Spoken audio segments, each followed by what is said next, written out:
Want to get this show ad-free? Head to dailytechnewsshow.com/subscribe to find out how.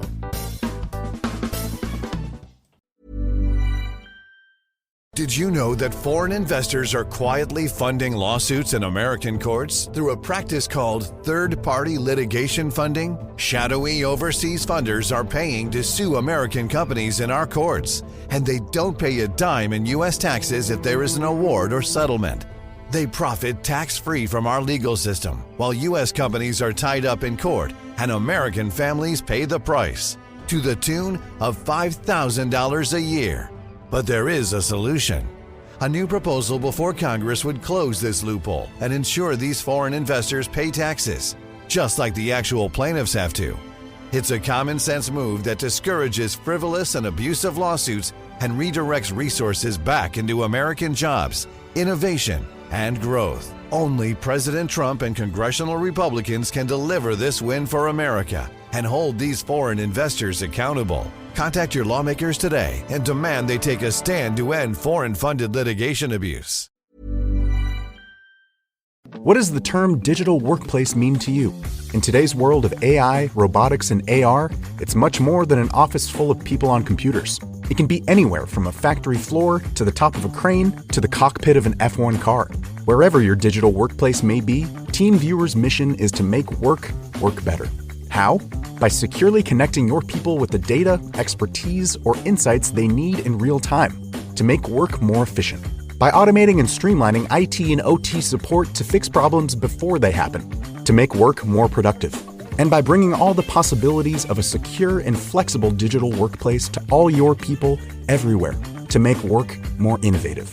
So discover how TeamViewer can make work better, wherever it happens across your business. Learn more at teamviewer.com/workbetter.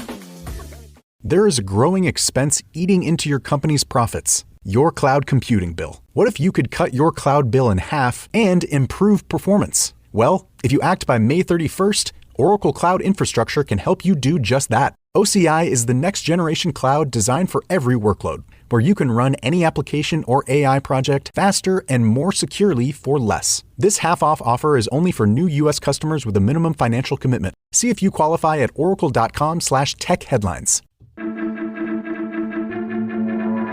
These are the Daily Tech Headlines for Monday, May 26th, 2025. I'm Tom Merritt. Bloomberg's Mark Gurman says his sources say Apple may launch a low-end smart home hub by the end of this year. A more advanced version with a robotic arm, you may have heard rumors about that, will not come for a year or two, according to Gurman. Gurman's sources previously told him the product was delayed because of issues with Apple Intelligence and Siri. Nvidia is trying once again to create a chip that can run generative models that it can sell to China without being restricted by its home country, the United States. The H20 was designed on the older Hopper architecture specifically to avoid restrictions, but the U.S. wrote new restrictions to stop sales of it to Chinese companies. And now Reuters says its sources say Nvidia has a new, cheaper design that's actually based on the current Blackwell chips and will go into mass production in June. Another Blackwell-based design for China is said to go into production in September as well. Some cracks are showing in the booming affordable EV market in the world, led by China's BYD. This weekend, BYD announced new price cuts and subsidies that would bring its cheapest EV down to the equivalent of $7,765 in U.S. currency. That prompted the chairman of competitor Great Wall Motor to compare the Chinese automobile industry to the debt-ridden property market there, which has been collapsing. He used the word Evergrande. He did not name any specific EV manufacturer, but said heavy losses and a prolonged price war has put the Chinese EV industry in an unhealthy state. Android Auto, that's Google's software that takes data from your phone and modifies it and displays it on the car screen in a usable way, is getting some updates. Updated Spotify support, a light mode, passkey support for web browsers and video apps, and Android also is adding Quick Share to Android Auto.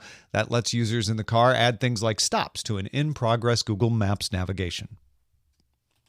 OpenAI's Deep Research feature can now access files from Dropbox or Box if you wish.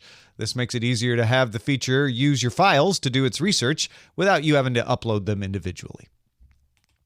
Lots of people reported that the President of the United States had said last week he would impose a tariff on Apple's iPhones if they didn't make them in the U.S., but at a press conference on Friday, less reported, the president clarified that such a tariff would apply to other phone makers as well. He named Samsung and Google by name.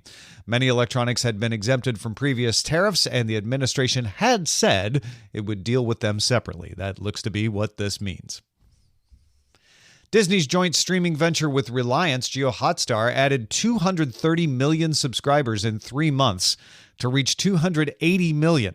That puts it real close to the worldwide leader Netflix's 300 million. The service has been boosted by its rights to Indian Premier League cricket. About 450 million people have watched IPL matches on JioHotstar since March. Finally, OpenAI has set up a legal entity in the Republic of Korea with plans to open an office in Seoul. South Korea has the second largest number of paying ChatGPT subscribers behind the U.S. It'll be OpenAI's third office in Asia. They already have one in Japan and one in Singapore.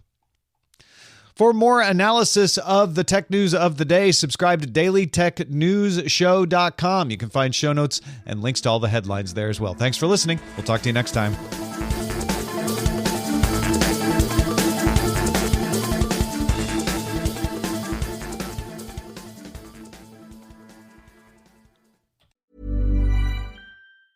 Did you know that foreign investors are quietly funding lawsuits in American courts through a practice called third-party litigation funding? Shadowy overseas funders are paying to sue American companies in our courts, and they don't pay a dime in U.S. taxes if there is an award or settlement. They profit tax-free from our legal system, while U.S. companies are tied up in court, and American families pay the price, to the tune of $5,000 a year. But there is a solution. A new proposal before Congress would close this loophole and ensure these foreign investors pay taxes, just like the actual plaintiffs have to. It's a common-sense move that discourages frivolous and abusive lawsuits and redirects resources back into American jobs, innovation, and growth. Only President Trump and congressional Republicans can deliver this win for America and hold these foreign investors accountable. Contact your lawmakers today and demand they take a stand to end foreign-funded litigation abuse. If you're a lineman in charge of keeping the lights on, Grainger understands that you go to great lengths and sometimes heights to ensure the power is always flowing, which is why you can count on Grainger for professional-grade products and next-day delivery, so you have everything you need to get the job done. Call 1-800-GRAINGER, click Grainger.com, or just stop by. Grainger, for the ones who get it done.